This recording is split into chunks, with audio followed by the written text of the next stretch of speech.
دیکھیں فواد چودھری صاحب کا یہ حق نہیں بنتا ہے کہ پی ٹی آئی کی موجودہ قیادت پہ تنقید کریں،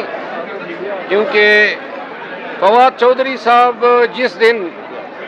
اسلام آباد ہائی کورٹ کے ساتھ والی سڑک پہ پولیس کی سپاہیوں کو دیکھ کے بھاگے تھے اور اس طرح بھاگ رہے تھے جیسے ہتھنی بھاگ رہی ہو، وہ دن اور وہ میں جس کا چشمدید ہوں کیونکہ میں ادھر ہی موجود تھا،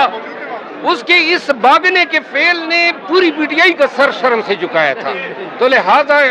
وہ کسی کو جو ہے مشورے نہ دے، چاہے کتنی فیلڈ ہو لیکن کم از کم ڈٹ کے تو کڑی رہی اس کڑے وقت میں خان کے ساتھ، اس کی طرح بگوڑا تو نہیں بنے۔ مروہ صاحب آج پھر آپ کے آنے سے تمام کراؤڈ لندن کے لوگوں کی، انگلینڈ کے لوگوں کی بڑی بے پناہ محبت ملی ہے۔ آج میں آیا ہوں، بیسیکلی میں جب سے آیا ہوں میں نے اس طرح کی گیدرنگ اوائڈ کی ہے، لیکن آج ان کی پی ٹی آئی کی بڑی گیدرنگ تھی۔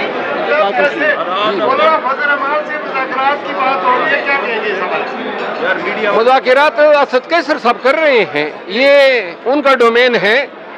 اور ویسے ہی مجھ سے متنازع باتیں نکل جاتی ہیں، تو لہذا میں ایسی کیا مشورہ دیں گے لیڈرشپ کو مولانا فضل الرحمان کے بارے میں؟ سوچ سمجھ کے الائنس ہونا چاہیے۔ پارٹی پر اسپیشل سیٹوں میں کہ ہماری سیٹیں آج سپریم کورٹ میں، دیکھیں اس پہ ہمارا، جب کسی بھی جمہوری پارٹی اور جمہوری اقدار کی بات کرنے والے سیاستدان کو قطعاً یہ زیب نہیں دیتا ہے کہ یہ ان ووٹوں پہ دعویٰ کریں یا ان سیٹوں پہ دعویٰ کریں جن کے لیے عوام نے ان کو ووٹ ہی نہیں دیا ہے۔ یہ ریزرو سیٹیں پی ٹی آئی کے لیے لوگوں نے ووٹ دیے تھے، یہ پی ٹی آئی کی سیٹیں ہیں، تو لہذا اس کی جو انہوں نے بندر بانٹ کی ہے الیکشن کمیشن نے، اور سیاسی پارٹیاں پیپل پارٹی، نون اور جے یو آئی اور ایم کیو ایم نے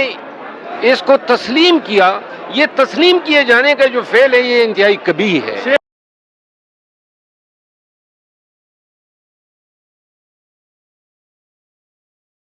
محسوس ہو رہا ہے کیانی صاحب؟ بہت اچھا جی، بہت ویری نائس، بہت